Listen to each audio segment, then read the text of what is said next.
By providing heavily subsidized health insurance to people with very low income, and then withdrawing those subsidies as income rises, the Act creates a disincentive for people to work relative to what would have been the case in the absence of that Act.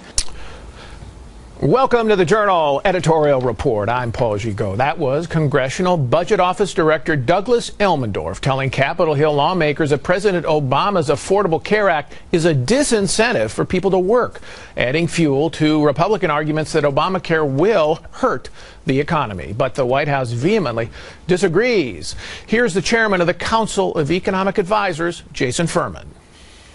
It doesn't say losing jobs. It says FTEs, so to some degree this might be somebody who used to work 60 hours because they needed health insurance and that was the only job that offered it, and now they can get a different job at 35 hours that doesn't offer health insurance, but they're getting it through this, and they're switching from one to the other, and that's a better choice for that person, and this has given them that option that they didn't used to have.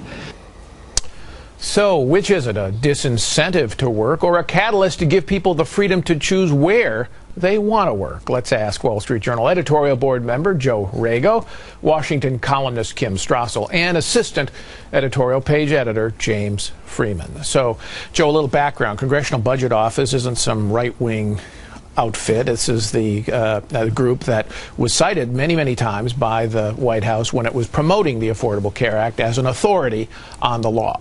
Right. Nonpartisan official budget scorekeeper is its sort of Washington image. And the reason this report got so much attention was because they have tripled their estimate of the potential reduction in work under the bill. They had first said it was going to be 800,000 jobs equivalents. Now, 2.5 million potentially. So this is a huge revision. Huge revision, about 1.5 to 2% reduction in the number of hours worked. So this is going to be a big hit to economic growth and productivity over time. So what did they really find? Summarize what they found. Right. Well, because the subsidies, Obamacare subsidies phase out as your cash income rises, it gives people an incentive to stay poor, to say, well, I'm not going to work as many hours. I'm not going to accept a promotion. I'm not going to go after a different job because I want to keep getting those subsidies. This is called sometimes called by economists the subsidy cliff. If you make an additional $1 of income, suddenly your subsidy falls dramatically, or in some cases goes away. So you have to make that calculation when you're deciding, should I take that better job? Should I take that promotion if it means I'm losing my health care subsidy? Right. This is the marginal tax rate on an additional $1 of income. It's the implicit marginal tax rate. So in some cases, if you earn that extra $1, you lose everything. And in some cases, it's over 100%. So you actually are worse off if you earn that extra $1. Until you make a lot more money, you'll be worse off. Right. Economists call this the poverty trap. You're stuck in that lower income position. And Obamacare basically deepens that poverty trap. James. Right, and that's why there are going to be a lot of personal tragedies behind the numbers here, because Obamacare is officially exacerbating the problem the president talks so much about, is the ability of people to rise from the bottom of the income ladder to the top.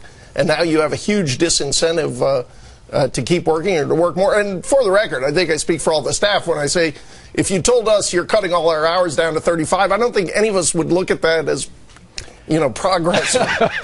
Excuse me, something that we want to occur. So odd formulation there. But I think the significance of the CBO critique this week is this is a group that was pro-Obamacare, helped it get enacted with its rosy economic forecasts, now saying the economics of Obamacare are a negative for the U.S. economy. So, Kim, why is the White House pushing back so much at this and even saying, redefining this and saying, look, this is a good thing. This gives people an opportunity not to work if they don't want to work?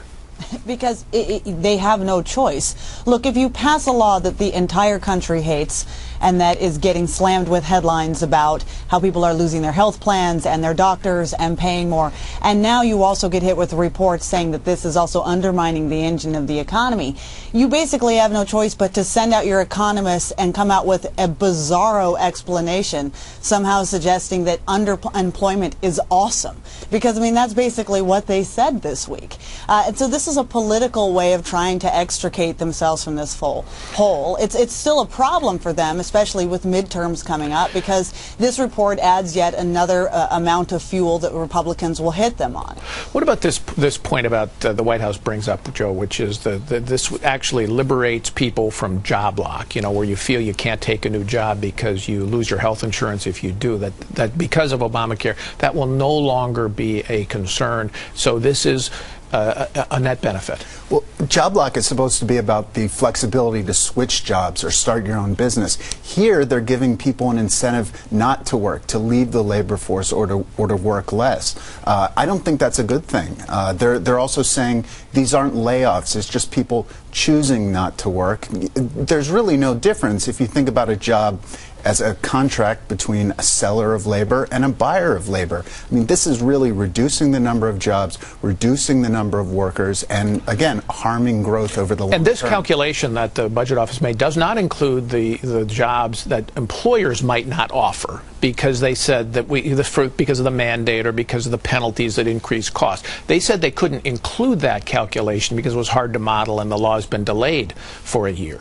Right, basically too hard to calculate, so we're just going to ignore that. I think this is a significant underestimate, and we're going to see much larger harms over the longer term. Kim, what are the political implications of this going forward? I mean, obviously Republicans have been making a big issue of this week, but Democrats have been fighting back ferociously, as we've heard.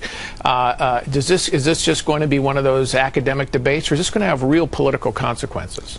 No, the importance of this report, Paul, is that what's been happening up to now is Democrats have been swashed by headlines that have to do with the practical effects of the law.